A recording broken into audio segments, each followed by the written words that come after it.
নমস্কার, আজকে আমরা সংঘর্ষ বা কলিশন সম্বন্ধে পড়ব। ঠিক আছে। কলিশন পড়তে গেলে প্রথমে এটাকে ডিফাইন করতে হবে, অর্থাৎ সংজ্ঞায়িত করতে হবে। সংজ্ঞাটা কি বলেছে দেখো। কলিশনের কলিশন হতে গেলে কি হবে, এক হচ্ছে যে যখন দুটি বস্তু পরস্পরকে ধাক্কা মারবে, সেটা হতে পারে। দুটি বস্তু পরস্পর ধাক্কা মারবে কি, যখন ধরো এই যে রিসেন্টলি ট্রেন অ্যাক্সিডেন্টটা হলো, একটা ট্রেন আর একটা ট্রেন কি হয়েছে, একই লাইনে চলে এসছে, এই ট্রেনটাকে ধাক্কা মেরেছে, ফিজিক্যালি ধাক্কা মেরেছে ডাইরেক্টলি, সেটা হচ্ছে কলিশন। অথবা কি হয়েছে না, একটি বস্তুর গতিপথ অপরটির দ্বারা পরিবর্তিত হতে পারে।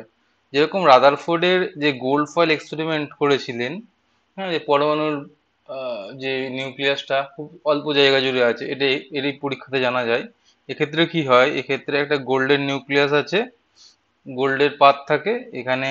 আমরা কি করি না, আলফা পার্টিকেল দ্বারা, আলফা পার্টিকেল হিলিয়াম নিউক্লিয়াসের পজিটিভ, যেটা ঠিক আছে 2 4, এটার দ্বারা কি করি, এটার দ্বারা আমরা এটাকে আঘাত করার চেষ্টা করি, কিন্তু দেখা যায় এটা আবার ব্যাক করে ফিরে চলে যায়, 180 ডিগ্রি ঘুরে চলে আসে। অর্থাৎ এই ক্ষেত্রে কি হলো, ফিজিক্যালি টাচ হলো না, ঠিক আছে, কিন্তু এর গতিপথের পরিবর্তন হয়ে গেল। এই যে গতিপথের পরিবর্তন হলো, এটাকেও আমরা বলবো এটা কলিশন। ঠিক আছে, তাহলে কলিশন হতে গেলে যে সবসময় পরস্পরের ফিজিক্যালি কন্ট্যাক্টে আসতে হবে তার কোনো মানে নেই। গতিপথের পরিবর্তন হলেও কলিশন হয়েছে বলা হবে। ঠিক আছে। এক হচ্ছে যখন দুটি বস্তু পরস্পরকে ধাক্কা মারছে, কিংবা একটি বস্তুর গতিপথ অপরটির দ্বারা পরিবর্তিত হচ্ছে, তখন বলা হবে সংঘর্ষ ঘটেছে। এবার সংঘর্ষ বা কলিশন কত প্রকারের, কলিশন হচ্ছে যে মূলত দুই প্রকারের। এক হচ্ছে স্থিতিস্থাপক সংঘর্ষ। স্থিতিস্থাপক সংঘর্ষ কি বলা হচ্ছে, এটাকে হচ্ছে ইলাস্টিক কলিশন, ইলাস্টিক। আর অস্থিতিস্থাপক যেটা হচ্ছে সেটা হচ্ছে ইনইলাস্টিক কলিশন। ঠিক আছে, ইনইলাস্টিক কলিশন। এবার এই সমস্ত ধরনেরই কলিশনের ক্ষেত্রে একটা জিনিস ধ্রুবক থাকে সব সময়, সেইটা কি, মোমেন্টাম বা ভরবেগ হচ্ছে, এটা মাথার মধ্যে সবসময় ঢুকিয়ে রাখবে। মোমেন্টাম বা ভরবেগ এটা কখনো কিন্তু পরিবর্তনশীল হবে না, যে কোনো প্রকার সংঘর্ষ হোক না কেন, মোমেন্টাম বা ভরবেগ সবসময় ধ্রুবক থাকে। কিন্তু সংঘর্ষে আর কি গতিশক্তি আছে, গতিশক্তি ধ্রুবক থাকতেও পারে, নাও থাকতে পারে। যদি গতিশক্তি ধ্রুবক থাকে সংঘর্ষের আগে এবং সংঘর্ষের পরে, তাহলে হবে ইলাস্টিক কলিশন। ঠিক আছে। আর যদি সংঘর্ষের আগে এবং পরে মোট গতিশক্তি কমে যায়, কমে গেলে কি হবে না, ইনইলাস্টিক কলিশন। এছাড়া আর কি কি কলিশন দেখতে পাওয়া যায়, এছাড়া দেখতে পাওয়া যায় পূর্ণ অস্থিতিস্থাপক সংঘর্ষ, অতি স্থিতিস্থাপক সংঘর্ষ। অতি স্থিতিস্থাপক কি, এটাকে বলা হচ্ছে elastic, super elastic collision. Super elastic বলতে কি বোঝায় না, গতিশক্তি বৃদ্ধি পায়। আগে কি হলো, ইনইলাস্টিকের গতিশক্তি কমে গেল, কিন্তু এক্ষেত্রে কি হচ্ছে, গতিশক্তি বৃদ্ধি পাচ্ছে। কোথা থেকে গতিশক্তি বৃদ্ধি পাচ্ছে, শক্তির সংরক্ষণ সূত্র দ্বারা তো প্রযোজ্য হচ্ছে না। এখানে যে আমাদের কেমিক্যাল এনার্জি হতে পারে, বা তোমার হচ্ছে ইন্টারনাল এনার্জি, এনার্জিটা রিলিজ হয়। কিরকম, যেমন হচ্ছে বোমের বিস্ফোরণ যখন করলাম, এটা একটা বোম ছিল, ঠিক আছে, প্রথমে স্থির অবস্থায় ছিল, যখন বিস্ফোরণ হয়ে গেল তখন কি হচ্ছে, বিভিন্ন টুকরোগুলো বিভিন্ন দিকে দৌড়ে গেল। তাহলে কি, ভরবেগ তো সংরক্ষিত রইলো, কিন্তু গতিশক্তি কি সংরক্ষিত রইলো, গতিশক্তি সংরক্ষিত রইলো না, পরে গতিশক্তি বাড়লো। ঠিক আছে, এই ধরনের সংঘর্ষকে বলা হচ্ছে, এটাও সংঘর্ষের মধ্যে কাউন্ট করা হয় অতি স্থিতিস্থাপক বা সুপার ইলাস্টিক কলিশন। পূর্ণ অস্থিতিস্থাপক কোনগুলো, যে ধরনের কলিশনে কি হয় না, কলিশনের ফলে আমি এই একটা বস্তু ছিল, এই একটা বস্তুকে আঘাত করার কথা ছিল, ঠিক আছে, কিন্তু দেখা গেল কলিশনের পরে এই দুটো বস্তু একসঙ্গে এঁটে গেল, ঠিক আছে, এটা হচ্ছে পূর্ণ অস্থিতিস্থাপক সংঘর্ষ, কাদার গোলা দেওয়াল। আচ্ছা, আর আগের যে দুটো সংঘর্ষের উদাহরণ যেটা আছে, স্থিতিস্থাপক সংঘর্ষ কি, যে আন্তরাণবিক কণার মধ্যেকার যে সংঘর্ষ, সেটা হচ্ছে স্থিতিস্থাপক সংঘর্ষ। যেরকম আমরা বললাম যে গোল্ড ফয়েলের যে এক্সাম্পলটা দিলাম, এটা হচ্ছে স্থিতিস্থাপক সংঘর্ষ। কিন্তু হচ্ছে অস্থিতিস্থাপক কি, দুটি গাড়ির মধ্যেকার সংঘর্ষ। এখানে কি, যে এনার্জি কমে গেল মানে কি, এটা হচ্ছে তাপ, শব্দ, হ্যাঁ, শব্দ, তারপর হচ্ছে ডিফরমেশন বা বিকৃতি, এই ধরনের জিনিসগুলো চলে এলো। এই ধরনের জিনিসগুলো এসে আমাদের গতিশক্তিটা কমিয়ে দিল। ঠিক আছে, এবার এতটা আশা করি বোঝা গেল। এবার যে সংঘর্ষের ফলে যে রৈখিক ভরবেগ সংরক্ষিত থাকে, এটা আমরা দেখাবো। ঠিক আছে, সংঘর্ষ হলেও রৈখিক, যেটা আমরা প্রথমেই বললাম যে যে কোনো প্রকার সংঘর্ষই হোক না কেন, ইলাস্টিক, ইনইলাস্টিক, সুপার ইলাস্টিক, আমাদের কি হচ্ছে না, সবসময় হচ্ছে মোমেন্টাম কনজারভেশন, মোমেন্টাম হচ্ছে, এটা হচ্ছে কনজার্ভ, ঠিক আছে। এবার আমরা এটা দেখাবো যে সংঘর্ষের আগে এবং পরে রৈখিক ভরবেগ সংরক্ষিত থাকে। কিভাবে দেখাবো দেখো, মনে করি এই একটা বস্তু আছে, ঠিক আছে, আর এইরকম একটা বস্তু আছে। এইটার মনে করো এক নম্বর বস্তু, এর এর হচ্ছে যে ভরবেগ হচ্ছে p1 আর এর ভরবেগ হচ্ছে p2, ঠিক আছে। সংঘর্ষের সংঘর্ষের এটা আগে, সংঘর্ষের সময় কি হলো, দুজন মনে করো কাছাকাছি চলে এলো, ঠিক আছে, কাছাকাছি এসে সংঘর্ষ ঘটালো, সংঘর্ষ ঘটালো, সংঘর্ষ ঘটানোর পরে এটা p1 পরে, এটা হচ্ছে, এটা আলাদা হয়ে গেল। সংঘর্ষের পরে হচ্ছে আমরা কি মনে করলাম, এটা মনে করলাম p1 প্রাইম এবং এটা হচ্ছে p2 প্রাইম, এর ভরবেগ পরিবর্তিত হলো, ঠিক আছে। এবং সংঘর্ষের সময় এক নম্বর বস্তুর দু নম্বর বস্তুর উপর যে বল দিয়েছে সেটা হচ্ছে F21, ঠিক আছে। F21 হচ্ছে কি, এক দ্বারা দুইয়ের উপর বল, দুইয়ের উপর প্রযুক্ত বল, ঠিক আছে, প্রযুক্ত বল, লাস্টে যেটা আছে সেটার দ্বারা, সেরকম হচ্ছে F12 হচ্ছে কি, দুই দ্বারা, এটা কনভেনশন, তোমরা অন্য কনভেনশন নিতে পারো, দুই দ্বারা একের উপর প্রযুক্ত বল, ঠিক আছে, প্রযুক্ত বল, এ দুটো হয়ে গেল। এবারে কি হচ্ছে দেখো, নিউটনের যে তৃতীয় গতিসূত্র অনুযায়ী, কি নিউটনের তৃতীয় গতিসূত্র অনুযায়ী বলেছে F21 equal to minus F12, তাই তো, ক্রিয়া প্রতিক্রিয়া বিপরীত, সমান এবং বিপরীত, তাই তো, এটা হয়ে গেল। এবারে F21 মানে কি, এক দ্বারা দুইয়ের উপর প্রযুক্ত বল, এবং দুইয়ের উপর প্রযুক্ত বল হলে কি হবে, হ্যাঁ, তাহলে হচ্ছে দুইয়ের ভরবেগের পরিবর্তন হবে, এর ভরবেগের পরিবর্তন হয়ে যাবে, ভরবেগের পরিবর্তন হবে। তাহলে কি F21 কি করবে, দুইয়ের ভরবেগের পরিবর্তন করবে, বা দুইয়ের ভরবেগের যে পরিবর্তনের হার সেটা হবে, মনে করি যে ডেলটি সময় পর্যন্ত সংঘর্ষ ঘটেছে, সেটা যদি হয় F21 এর মানটা হবে তোমার p2 prime minus p1 prime, p2 prime minus, sorry, p2 prime minus p2, এটা হয়ে যাবে, বাই হয়ে যাবে ডেলটি, ঠিক আছে, আশা করি বোঝা গেল। মাইনাস F12 মানে কি, F12 মানে দুই দ্বারা একের উপর প্রযুক্ত বল, একের উপর প্রযুক্ত বলের ফলে কি হবে, একের ভরবেগ পরিবর্তন হবে, একের ভরবেগ পরিবর্তিত হবে, তাই তো, পরিবর্তিত হবে। এবার একের ভরবেগ কত ছিল, ও হলো p1 প্রাইম, আগে ছিল p1, তাই তো, এটা হয়ে গেল বাই ডেলটি হয়ে গেল, নিচে ডেলটি ডেলটি ক্যান্সেল হয়ে যাবে, এবং মাইনাস চিহ্নটা যদি আমরা কনসিডারেশন করি, সেখানে দেখতে পাবো p2 প্রাইম, ঠিক আছে, plus p1 prime equal to p1 plus p2, বা এটা উল্টো যদি নিই কি হবে না, p1 plus p2 equal to p1 prime plus p2 prime. তার মানে কি হলো, এই যে রৈখিক ভরবেগ সংঘর্ষের আগেও যা ছিল সংঘর্ষের পরেও তাই হলো, অর্থাৎ রৈখিক ভরবেগ সবসময় সংরক্ষিত থাকে, এখান থেকে এটা আমরা দেখতে পেলাম, ঠিক আছে। সংঘর্ষের এই এই এটা মেন প্রিন্সিপাল, কিন্তু এটা মাথায় রাখতে হবে আমাদের। এবারে কি বলেছে, এবারে আমরা যেটা নিয়ে ডিল করব যে একমাত্রিক স্থিতিস্থাপক সংঘর্ষ। একমাত্রিক বলতে কি বোঝায় না, ওয়ান ডাইমেনশনাল, অর্থাৎ কি সংঘর্ষের আগেও যে সরলরেখা বরাবর বস্তুটা চলছে, সংঘর্ষের পরেও সেই সরলরেখায় বরাবরই বস্তুটা অবস্থান করছে, ঠিক আছে। সংঘর্ষের আগে যেখানে অবস্থান করে, সংঘর্ষের পরেও একই একই সরলরেখায় বস্তুটা অবস্থান করছে। এবার আমরা কি ধরবো, স্থিতিস্থাপক সংঘর্ষ। স্থিতিস্থাপক সংঘর্ষ আমরা প্রথমে কি বলেছিলাম, যে সংঘর্ষের পরে এবং আগে গতিশক্তি সমান থাকে, ঠিক আছে, ভরবেগ তো সমান থাকেই যে কোনো প্রকার সংঘর্ষ, এক্ষুনি দেখলাম। যেহেতু স্থিতিস্থাপক সংঘর্ষ, সেহেতু কণার আগে এবং পরে ভরবেগ ও গতিশক্তি সমান থাকে। এক্ষেত্রে আমরা কি ক্যালকুলেট করতে চাইছি, এক্ষেত্রে আমরা কি ক্যালকুলেট করতে চাইছি, হ্যাঁ, এখানে সংঘর্ষের আগে মনে করা যাক এইগুলোর বেগ হচ্ছিল u1, এটা হচ্ছে u2, এর বেগ হচ্ছে v1, এর বেগ হচ্ছে v2, ঠিক আছে। একমাত্রিক বলে আমরা শুধুমাত্র ভেক্টর চিহ্নটা দিলাম না এক্ষেত্রে।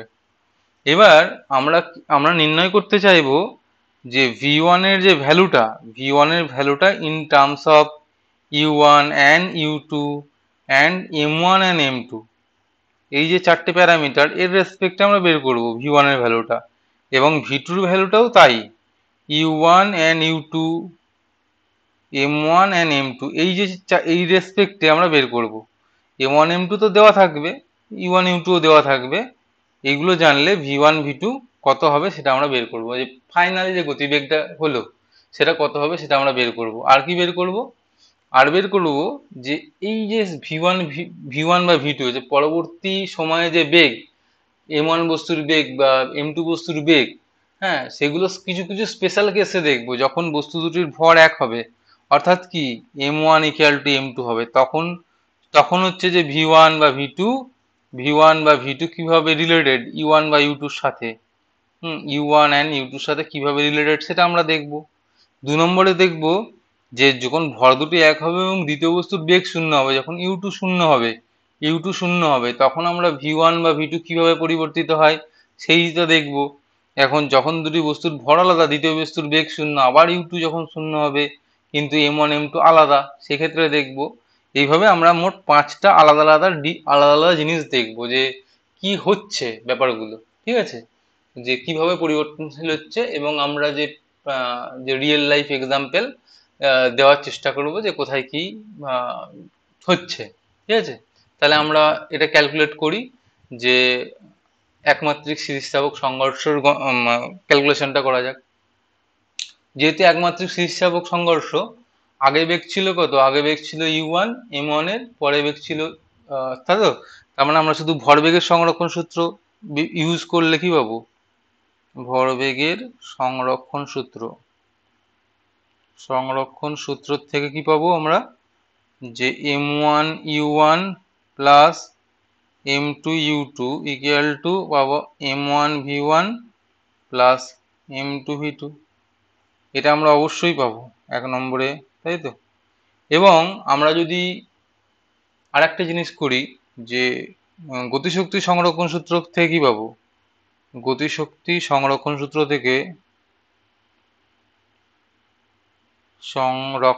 সূত্র থেকে কি পাবো? যে half m1 u1 square plus half m2 u2 square equal to half m1 v1 square plus half m2 v2 square, ঠিক আছে, 2 নম্বর। এবার আমরা রিসাফেল করব, যে এটা একটা এদিকে আনবো, অন্যটা অন্যদিকে নিয়ে আসবো, কি কি দাঁড়াচ্ছে সেটা আমরা দেখতে চাইবো অবশ্যই, তাই তো। দেখা যাক।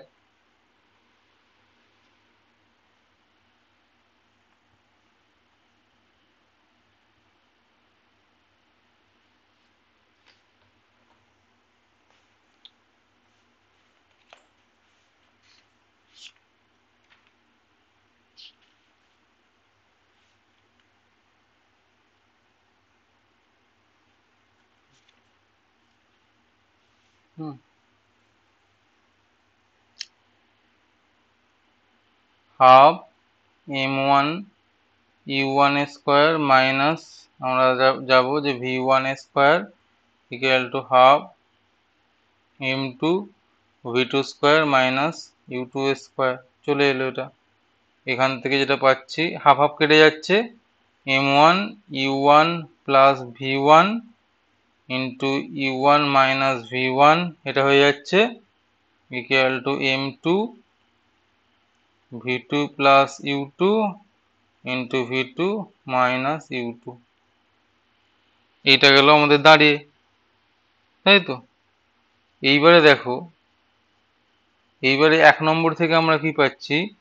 m1 যদি কমন নিই u1 minus v1 equal to m2 যদি কমন নিই v2 মাইনাস u2, এটা আমাদের দাঁড়িয়ে যাচ্ছে, তাই তো।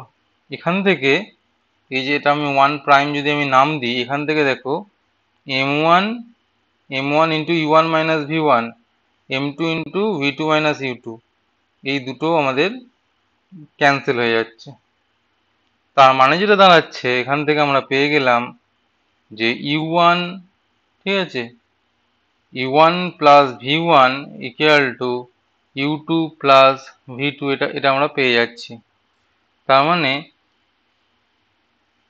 তার মানে যেটা আসছে u1 minus u2 equal to v2 minus v1, অর্থাৎ কি সংঘর্ষের আগে বস্তু দুটি কাছে আসার বেগ এবং সংঘর্ষের পরে যে দূরে যাওয়ার বেগ একই হয়। ঠিক আছে, তার মানে এটা খুব ইম্পর্টেন্ট রেজাল্ট। এটা কি বলবো না, সংঘর্ষের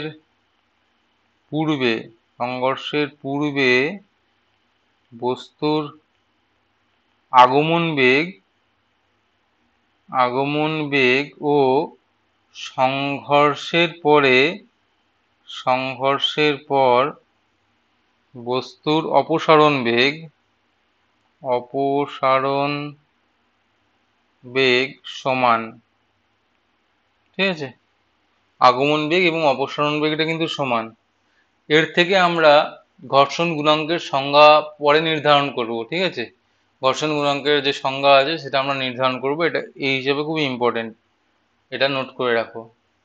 এরপরে দেখা যাক, এরপরে যেটা দাঁড়াচ্ছে আমাদের, তার মানে v2 এর ভ্যালুটা আমরা কত পাবো, v2 এর ভ্যালুটা পাবো আমরা u1 minus u2 plus v1। ঠিক আছে, এইটা আমরা পেয়ে গেলাম এখান থেকে। এবারে আমাদের যেটা আছে ভরবেগের সংরক্ষণ সূত্র থেকে, যে m1 u1 plus m2 u2 equal to m1 v1 plus m2 v2, v2 এর জায়গায় আমরা এটা বসাবো u1 minus u2 plus v1, এটা আমরা বসিয়ে দেবো। তাই এটা যদি আমরা বসিয়ে দিয়ে রিসাফেল করে কি পাবো, পাবো এটা তোমাদের ক্যালকুলেট করার জন্য দিচ্ছি আমি অবশ্যই, v1 equal to u1 into m1 minus m2 by m1 plus m2 plus 2 m2 u2 by m1 plus m2, এটা পাবো। এবং যেটা পাবো v2 এর ভ্যালুটা কি, 1 কে 2 দ্বারা রিপ্লেস করলেই বাকিটা আমরা পেয়ে যাব, কোনো ব্যাপারই নয়। 1 কে 2 হচ্ছে u2 হয়ে গেল। দেখো এখানে হচ্ছে m1 মাইনাস m2, তো 1 কে 2 দিয়ে m2 মাইনাস m1 হয়ে গেল। ঠিক আছে, এখানে হচ্ছে m2 প্লাস m1 হয়ে গেল, প্লাস 2 m1 u1 হয়ে গেল, আর হয়ে যাবে তোমার m2 প্লাস m1 হয়ে গেল।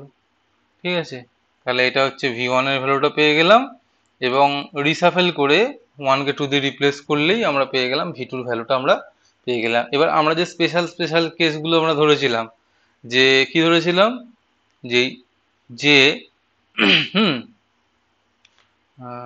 দুটি বস্তুর বস্তুর যদি ভর এক হবে তাহলে কি হবে, হ্যাঁ, অর্থাৎ হচ্ছে m1 কেস 1 যদি আমি ধরি, m1 ইকুয়াল টু m2 হলে কি হবে, v1 ইকুয়াল টু আমাদের যেটা দাঁড়াবে v1 ইকুয়াল টু u2। দেখো u1 তো 0 হয়ে যাচ্ছে, v1 ইকুয়াল টু u2, এবং v2 ইকুয়াল টু হয়ে যাবে u1। অর্থাৎ কি হচ্ছে দেখো, বস্তুর বেগ এক্সচেঞ্জ হয়ে যাচ্ছে, এক্সচেঞ্জ অফ ভেলোসিটি। ঠিক আছে, বস্তুর বেগ যা ছিল, অর্থাৎ এই ধরো যে একটা ক্যারামেল গুটি আছে, ঠিক আছে, ক্যারামেল দুটো গুটি যদি সমান, অবশ্যই সমান ভরেরই থাকে, এ কি করবে, এ যদি ধাক্কা মারে একে, ঠিক আছে, মোটামুটি স্থিতিস্থাপক যদি ধরা যায়, তখন কি হবে, এটা যদি 10 মিটার পার সেকেন্ড হয় আর এটা যদি 8 মিটার পার সেকেন্ড হয়, ধাক্কা মারার পর কি হবে, এই যে দ্বিতীয় বস্তুটা 8 মিটার পার সেকেন্ড হয়ে যাবে এবং প্রথম বস্তুটা 10 মিটার পার সেকেন্ড হয়ে যাবে। এবং যদি দ্বিতীয় বস্তুটা যদি গতিবেগ শূন্য থাকে, হ্যাঁ, দ্বিতীয় বস্তুটা যদি এরকম হয় যে এর যদি মানে u2 শূন্য, সেক্ষেত্রে কি হবে, এটা যদি 5 মিটার পার সেকেন্ড হয়, তাহলে ধাক্কা মারার পর কি হবে, প্রথম বস্তুর গতিবেগ শূন্য হয়ে যাবে। ঠিক আছে, এর মানেটা হচ্ছে এটাই। কেস 2টা কি, এটা কেস 1 কেস 2 একবারে বলে দিলাম। ঠিক আছে, তাহলে কেস 3টা কি, কেস 3 যেটা দাঁড়াচ্ছে আমাদের, দেখো যখন হচ্ছে আমরা নেব যে প্রথম বস্তুটা m1 হচ্ছে গ্রেটার দেন m2 এবং u2 হচ্ছে 0। ঠিক আছে, অর্থাৎ হচ্ছে প্রথম বস্তুটা খুব বেশি ভারী এবং হচ্ছে দ্বিতীয় বস্তুর বেগ শূন্য। সেই ক্ষেত্রে কি হবে, সেই ক্ষেত্রে v1 এর যে ভ্যালুটা যেটা দাঁড়াবে, v1 এর যেটা ভ্যালু দাঁড়াবে সেটা হচ্ছে কি,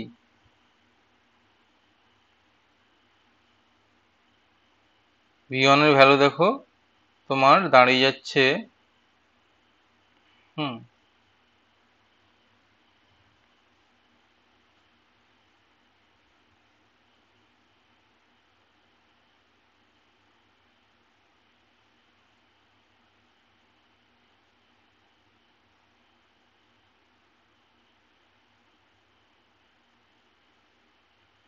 U1 এবং V1 এর ভ্যালুটা কত দাঁড়াচ্ছে এক্ষেত্রে। কেস টুটার ক্ষেত্রে কি না, মাস অত্যন্ত বেশি, ভর অত্যন্ত বেশি, M1 গ্রেটার দেন M2, ঠিক আছে। V1 এর M1 গ্রেটার দেন M2 এবং হচ্ছে U2টা 0, তাহলে V1 নিয়ারলি ইকুয়াল টু তোমার যাচ্ছে U1, এটা হয়ে গেল।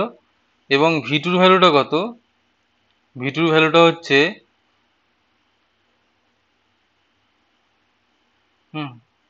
তোমার যে 2U1 এটা দাঁড়িয়ে যাচ্ছে, ঠিক আছে। V2 ভ্যালুটাও তোমার দাঁড়িয়ে যাচ্ছে 2U1 এর কাছাকাছি দাঁড়িয়ে যাচ্ছে এই জিনিসটা।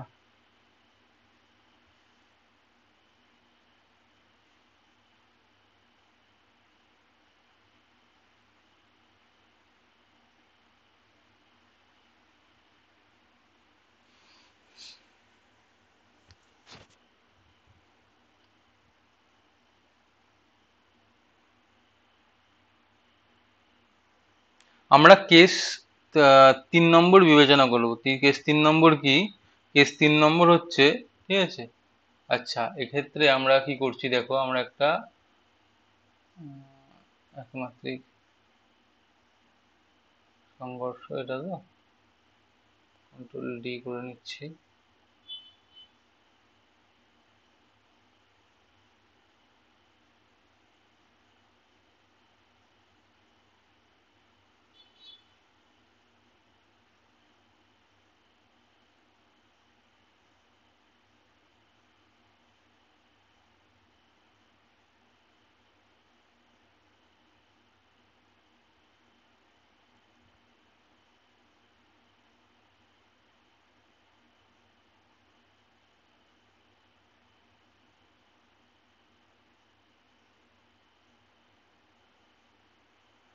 ঠিক আছে,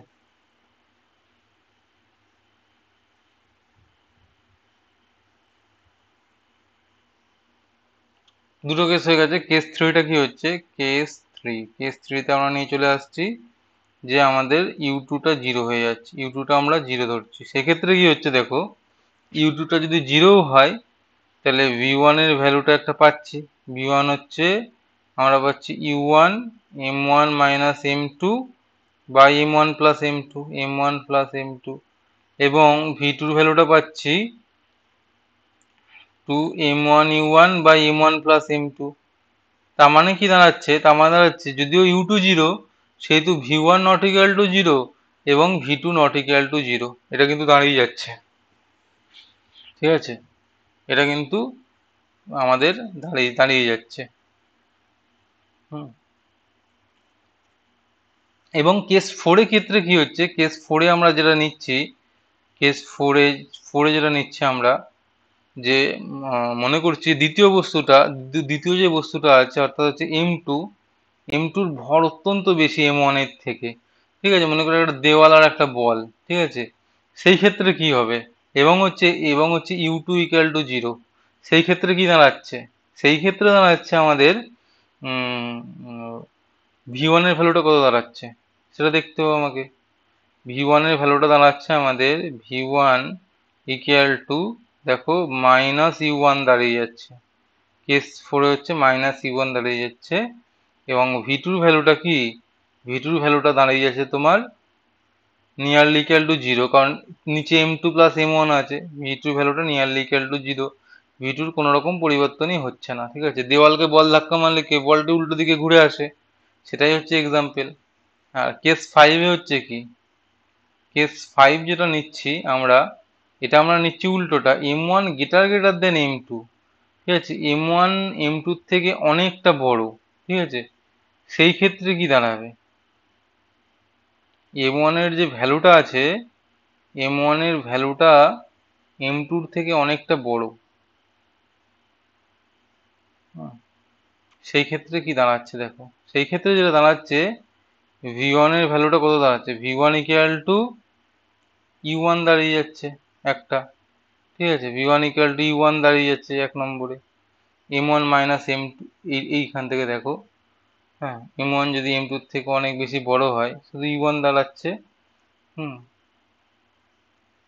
এবং দ্বিতীয়টা তো অবশ্যই শূন্য হয়েই যাচ্ছে এক নম্বরে, এবং দু নম্বরে কি দাঁড়াচ্ছে, v2 ভ্যালুটা কত দাঁড়াচ্ছে, v2 ভ্যালুটা m1 যদি m2 থেকে যদি খুব বড় বড় হয়, হ্যাঁ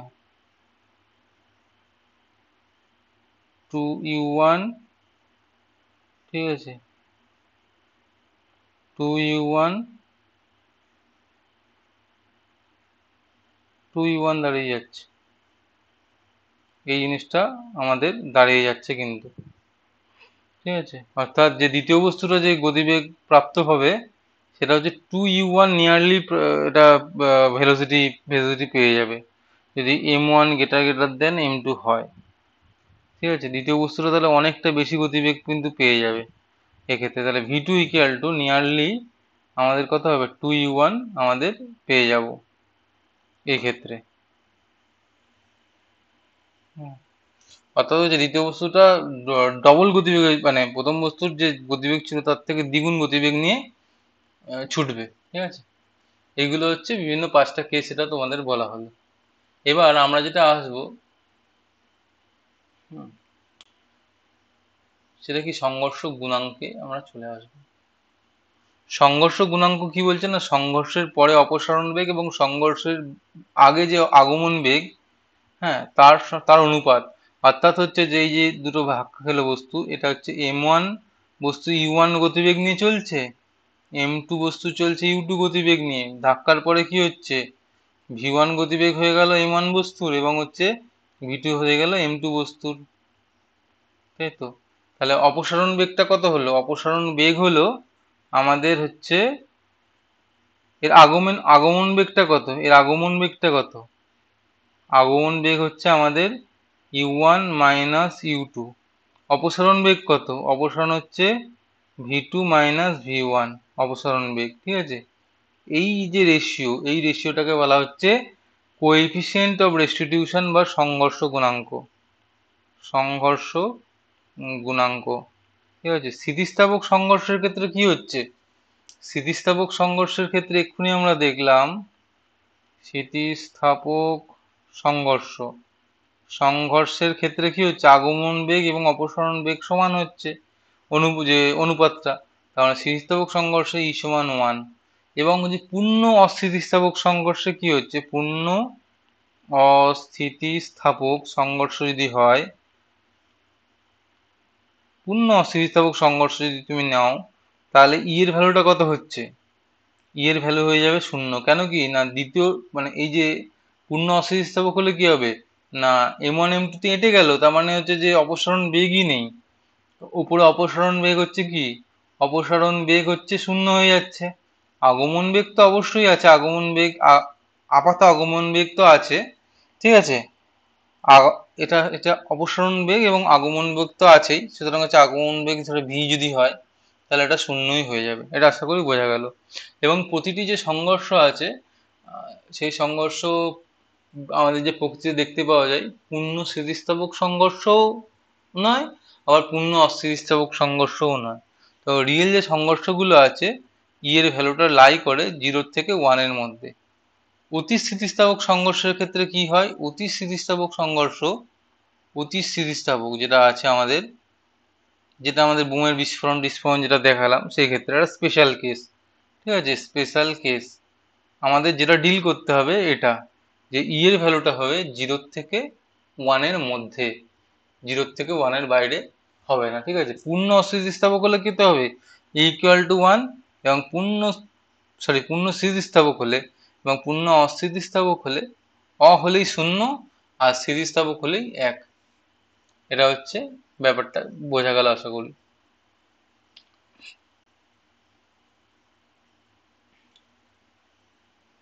এবার আমরা মনে করি যে পূর্ণ অস্থিতিস্থাপক সংঘর্ষের, মানে যে মনে করব না যে পূর্ণ অস্থিতিস্থাপক সংঘর্ষ আমরা এটা নিলাম, ঠিক আছে, এই পূর্ণ অস্থিতিস্থাপক সংঘর্ষে আমাদের গতিশক্তি কতটা হ্রাস হবে সেটা আমরা দেখব, সেটা আমরা ক্যালকুলেট করব।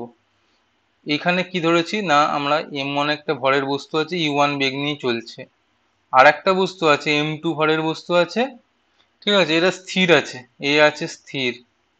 এরপরে কি হয়েছে, পূর্ণ অস্থিতিস্থাপক হয়ে গেল। এরা ধাক্কা মারলো, ধাক্কা মেরে কি হয়েছে, m1 প্লাস m2, এইটা হয়ে গেল m1 প্লাস m2, এটা আমরা পেয়ে গেলাম, ঠিক আছে, ভর পেলাম। এবং এর যে গতিবেগ হয়ে গেল সেটা হচ্ছে আমাদের v, এই যে v ভেলোসিটি নিয়ে এটা দৌড়াতে থাকলো। তাহলে এর সংঘর্ষটা যে হলো অস্থিতিস্থাপক সংঘর্ষ, এর গতিশক্তি কত হ্রাস হবে সেটা আমরা দেখব। এর গতিশক্তি কত হ্রাস হবে, দেখো যে কোনো সংঘর্ষের ক্ষেত্রে কি সংরক্ষিত থাকে, সেটা হচ্ছে আমাদের ভরবেগ। ভরবেগ হচ্ছে ভরবেগ হচ্ছে ধ্রুবক, যে কোনো সংঘর্ষে ভরবেগ যদি ধ্রুবক থাকে তাহলে সংঘর্ষের আগে ভরবেগ কত, m1 u1 ছিল, আর m2 u2 জিরো ছিল, ইকুয়াল টু সংঘর্ষের পরে কত, m1 plus m2 into v হয়ে গেল, তাই তো।